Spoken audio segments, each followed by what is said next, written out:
Hello, Joe here. Welcome back to Crypto Rosetta. Thank you all for tuning in. It's a Saturday. What an exhausting week it's been. It's been a very busy week in markets, a lot of action, a lot of volatility, and I think it's time to chill. I'm just going to take it a bit easy on this weekend, and I hope everybody does enjoy their weekend. I've been in the gym this morning, and I'm just going to relax a bit because it can get quite exhausting when a lot of things are happening in the markets, in the stock market, in the crypto market. We're heavily involved every day, staying active. Been all over X, shouting all over that all week. The more these markets go down, guys, I'm going to let you know I am going to be louder and more annoying on there. So let's see how that one plays out. Now, if you're new here for the first time, hit that subscribe button, tap the bell, select all notifications, go back and watch previous videos. Thank you for joining the Rosetta family. Now, crypto, Bitcoin, where are we at? I've mentioned distribution. I want to talk about that and talk a bit about psychology here of what I think's going on. Mentioned the free drives to the high in previous videos. Go and check that out, about how the whales, the market makers, will have driven up the price to potentially trap retail in this market on a major rally inside the multi-year bear market, which I still think is playing out. Reason being, why do I think it's a trap? Because what you're seeing is, we've seen it in bear market last year, we've seen this as a common comment, and we're seeing the same comment again. Who is left to sell? If these long-term hodlers aren't selling, who's selling? That's what a lot of people are saying. So if nobody's selling, how can the price go down? But it doesn't stack up for me, and I'll give you my reason why. Firstly, the market makers, the whales, they are in control of the price when there's very little volume, which there is now. So they can drive it up and they can drive it down. They're driving it up to get more people to buy in late again, and then pushing it down to shake them out. Now, talking about shaking out, again, people are saying, well, there's no one left to sell. Even if people are underwater, and it could even be the people who bought the top and they're still 50% down or 40% down on their Bitcoin, etc., whatever they are, and they're waiting for new all-time highs. The problem is the longer this bear market goes on, okay, they may have not sold yet, but that doesn't mean they're not going to sell later. And for me, the major reason for that is because I believe we are in a cash is king environment. A lot of these people may have fixed term mortgages that are going to be due next year, and their mortgages may double, if not triple, in some cases. And if your mortgage triples and you're struggling to just, pay your mortgage or even pay your rent that's increased or whatever, you've got a lot going on in your life, your money isn't going as far, inflation is still continuing to rise. We all know how much more expensive it is to put food on the table right now. Then what have you got left to sell? Maybe it's your Bitcoin that you're going to have to capitulate on. So this is kind of what I am thinking could happen next year. So I don't buy that there's no one left to sell, because it's all about stages of the market cycle. Another reason, again, talking about the psychology, it's very easy to create fear and spread that fear fast. And if something major happens in the market again, you best believe that a flash crash could happen, like we've seen with FTX. I don't believe that the whole market is, completely out of trouble. We're hearing FUD this and FUD that, especially about Binance. But with the executives leaving, with the SEC continuing to do investigations into Binance not cooperating with some of those investigations, you have to ask yourself, guys, add it all up, is it too much of a coincidence? It can't all just be FUD, really, can it? Maybe you think it is, and leave us a comment below if you think it's all completely FUD and you're not worried. But I look at the charts, I look at FTT token and how that played out, I look at BNB, the charts are very similar. You cannot ignore this. So again, nothing I say is financial advice, can't guarantee what's going to happen in the future, but I am cautious, I am risk adverse for the reasons I am given. I'm just making you aware that I think personally there are a lot of warning signs there. Speaking about warning signs as well, the stock market cannot ignore this. I believe that the Dow Jones and the S&P 500 right now are more accurately reflecting what is really going on out there economically. We've seen how they dropped last year and then rallied into the summer. It could be that crypto is now doing the same sort of rally, but a little bit later on. So the stock market could be potentially ahead of the game here. People thinking crypto is ahead of the game in a bullish scenario. I actually think it's the other way around. I do think that there's a high probability that the stock market has begun to crash starting in this summer, because it was at such key levels that it had to break. And I did say if it reversed in this scenario, it's really not going to look good. It's going to look like a strong lower high. It looks very similar to what happened in 07, 08. Again, the charts are lining up. Could be just coincidence, of course it can. There's no guarantees. You've got to have risk management either way you're going. But I think cash is king. I'm waiting to see what happens in the stock market next week. Now, a bounce could come, but again, it's how strong that bounce is. If we are going to continue to set those lower highs on the Dow Jones, S&P 500, NASDAQ, I think these traditional markets are in major trouble. And again, talking about that fear strikes, this is where you get flash crashes and big drops, big weekly drops, when the market has already entered correction territory. But if it breaks down below that correction territory, then that's when there's going to be a lot of panic and we're going to see a mass sell-off. We're already seeing a huge sell-off on banking stocks. They are hitting some seriously low values now, and a lot of low caps in the stock market are back at 2020 prices before they'd even recovered from the COVID crash. So you can't just ignore this.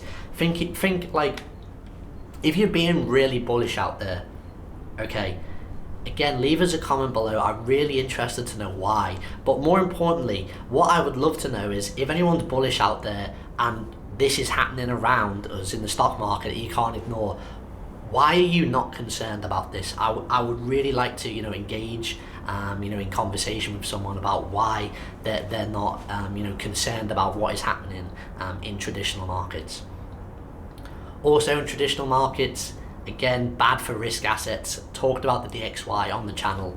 Got to hold above 105.50, consolidate. That's going to be really bad for the bulls, and that's exactly what the DXY is doing. It's showing some good strength now above 106, and I think its next leg up could be imminent. Now, I did say that obviously a stock market bounce could come, so that may pull back the DXY a bit, but as long as it's consolidating above that 105.50, for me, its next leg up is going to be quite strong. We could get another impulsive move to hit those higher targets that we've got on the channel.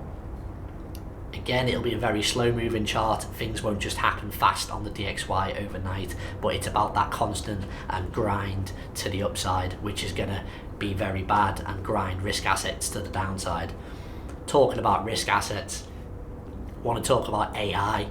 Again, talked about it all year. Go back and watch previous videos about, I believe it's been an AI bubble pop, which has been very similar to what we've seen in the year 2000 with the .com bubble pop. Again, a lot of similarities there. Huge amount of hype in the markets about back in 2000 about .com and all this e-commerce, and there was only going to be a few that were going to survive after a huge crash. And I think that's exactly what we're going to see. So I've talked about nvidia. I did say at $500, it was a ridiculous buy, extremely overbought in my opinion at $500. And I think again, people FOMOing in late, just like the people who FOMO'd in late on Bitcoin above 60k, are going to get wrecked, unfortunately, on nvidia. We've seen already that the CEO conveniently, cashed in $100 million of shares at the top. We've seen, an Apple executive also selling shares at the top. We're now seeing, a JP Morgan executive also announcing that he's going to sell shares. Why do you think, again, this is happening? It's not like news like we've had with the BlackRock ETF to get you to sucker in. These are actual facts. We're actually seeing these shares being sold. It's not like the speculation of BlackRock buying Bitcoin that nobody knows if they actually have or not, even though all the moon boys are telling you, of course they have, but without providing any evidence. Again, just question that for yourselves. But we are seeing these shares being sold, and this is smart money, or this is what we perceive as smart money. So follow the smart money. You can see it happening, right? I'm just quickly going back to nvidia. Already dropped 20% since I called it out, saying I think that the top is in, and I think it's got a lot lower to go. I'm expecting a minimum 60% crash from the top on nvidia, which will take it back into $200 territory. I think that is, has a very strong chance of happening again. There's a huge gap fill to be filled between 320 and 360, but once support there breaks, I think $200 is a magnet on nvidia. So be careful. Again, not financial advice, but if you're in on these stocks, I think that really these weeks that we're in now are the kind of last opportunity to exit. That said, there will be people coming in buying the dip again, because we're in correction territory. You'll hear the people who are bullish on the stock market as well saying that there's one more wave higher to go, that now's the time to buy the dip. Money will come back in, but there could be a huge trap either way. But when I'm adding everything up economically, what's going on again with inflation, I'm not buying again the thesis out there that rate hikes are going to be pulled. I still believe that there is more rate hikes. I've talked about the base rate going up to 7% minimum target before that this bear market is over. I also believe that the 10-year yields are also going to go up to about 7% by 2025. Again, that's just a prediction that I'm making the way I am seeing the charts. No guarantees, of course. So you're probably wondering, what's my plan? What am I going to do? Like I said, guys, it's the weekend. Going to chill out first. Get back into it next week. See how things react. We're not loading up into spot. I'm already still just stacking cash, stacking stable coins. If I'm completely wrong on this, guys, there's going to be so much time. Because if a bull market, a crypto bull market is on, again, I keep saying to this, there's no need for FOMO here, because when you zoom out, you actually realize you've missed absolutely nothing. Again, all the hype, all the green candles on the low time frames, every time you log into Binance or BYBIT or whatever exchange you're using, they zoom you in. This has been proven again in the bear market on all the rallies that have set lower highs. They zoom you in on those lower time frames to get you all excited to come back and provide more exit liquidity. So always make sure you're zoomed out. Always make sure that, especially on the start of a fresh week, when you just want to assess your own your own situation, your own portfolio, your own strategy. You just want to have a fresh kind of thought process on what you're going to do. Make sure you're zoomed out at all times before you do that. That's what I'll say. So I think there's plenty of time. Going to continue to stack cash through the winter. Still got invalidation levels above to hit that, to confirm a bull market for myself, or rather change my opinion on lower lows still coming, but we've not hit those targets yet. I had my targets of resistance. I've said that where Bitcoin is right now is right in the center of that major resistance zone. I know it's a large zone, but it doesn't matter to me. It's still a large area of resistance in that 31 to 38k range, which we are bang in the middle of. So I would rather see what we do here coming out of either side than be throwing all my money in this zone where it really can still go either way. Again, that's my risk adverse strategy, guys. Some people say scared money don't make money. Well, good luck to you if you're throwing it all in here, but I'm never going to be doing that. I do think that a lot of people that shout again all over X and post and say, all the people who say last chance and I'm going in all here and whatever, I think you have to question what kind of capital they're using. I'm not going to just take the piss and say everybody who does that is just using $500 or $1,000 or whatever, but when I'm going to be investing in these markets, guys, it's going to be, a significant investment of my net worth, whole portfolio. I'm always going to be in property. I never believe that anybody shouldn't own some property, even though I still think a property correction is going to continue as well.